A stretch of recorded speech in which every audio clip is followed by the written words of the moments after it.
Recent ഞാനും ചേച്ചിയും കൂടെ പെർഫോം ചെയ്തൊരു ഡാൻസ് വീഡിയോ ആണിത്.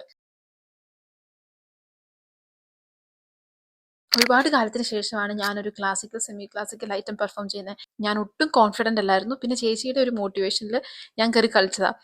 ഈ വീഡിയോസ് ഒക്കെ കാണുമ്പം ആക്ച്വലി ഞാൻ ഓർക്കുന്ന ഒരു കാര്യമുണ്ട്. LKG തൊട്ട് ഞാനും ചേച്ചിയും ഡാൻസ് പഠിക്കാൻ തുടങ്ങിയതാണ്. 10th സ്റ്റാൻഡേർഡ് വരെ സ്കൂളിലെ ഒട്ടുമിക്ക പരിപാടികളിലും ഞങ്ങൾ ഉണ്ടാവാറുണ്ട്. യൂത്ത് ഫെസ്റ്റിവൽ, സബ് ഡിസ്ട്രിക്ട് കലോത്സവം, ഇതിനൊക്കെ മുടങ്ങാതെ പാർട്ടിസിപ്പേറ്റ് ചെയ്തുകൊണ്ടിരുന്ന രണ്ട് ആൾക്കാരാണ് ഞാനും ചേച്ചിയും. അങ്ങനെ +1 +2 പഠിക്കാൻ വേണ്ടിയിട്ട് ഞാൻ ടൗണിലൊരു സ്കൂളിലേക്ക് പോയി. പുതിയ ആൾക്കാരാണ്, പുതിയ ഫ്രണ്ട്സാണ്. എനിത്ത് നിന്ന് ഞാൻ ഡാൻസ് കളിക്കുന്ന കുട്ടിയാണ് എന്ന് പറയാനുള്ള ആ ഒരു മടി കാരണം ഒരുപാട് ഓപ്പർച്യൂണിറ്റീസ് എനിക്ക് മിസ്സായിട്ടുണ്ട് +1 +2.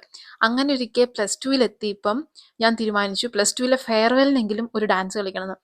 എൻ്റെ വളരെ അടുത്ത ഒരു ഫ്രണ്ടിനോട് ഞാനിപ്പോൾ പറഞ്ഞു, ഞാൻ ഈ ഫെയർവെല്ലിന് ഞാൻ ഡാൻസ് കളിക്കുന്നുണ്ടെന്ന്. പെട്ടെന്ന് ആ കുട്ടി എന്നെ നോക്കി ഭയങ്കരമായിട്ട് ചിരിച്ചെന്ന് പറഞ്ഞാൽ നീയോ ഡാൻസോ എന്നും പറഞ്ഞ് എൻ്റെ മുന്നിൽ ഇരുന്ന് പൊട്ടിച്ചിരിച്ചു. സോ എനിക്കുണ്ടായ ആ ഒരു വിഷമം എന്ന് പറയുന്നത് ഭയങ്കര വിഷമായിരുന്നു.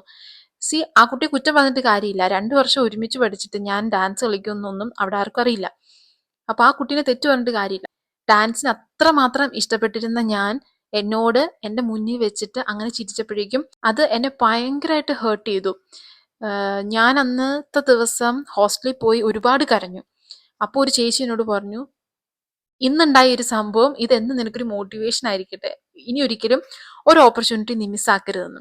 ആ ഒരൊറ്റ ഇൻസിഡന്റ് കാരണം അന്ന് തൊട്ട് എൻ്റെ മുന്നിൽ ഡാൻസ് കളിക്കാൻ പറ്റുന്ന ഒരു ഓപ്പർച്യൂണിറ്റി ഞാൻ വേസ്റ്റ് ചെയ്യാറില്ല. എൻ്റെ ഓരോ പുതിയ ഫ്രണ്ട്സിനോടും ഞാൻ പറയാറുള്ള സെയിം സ്റ്റോറിയാണിത്. ഇന്നും കൂടെ എൻ്റെ ബെസ്റ്റ് ഫ്രണ്ടിനോട് ഞാൻ ഈ കഥ വീണ്ടും ഞാൻ ഷെയർ ചെയ്തേ ഉള്ളൂ.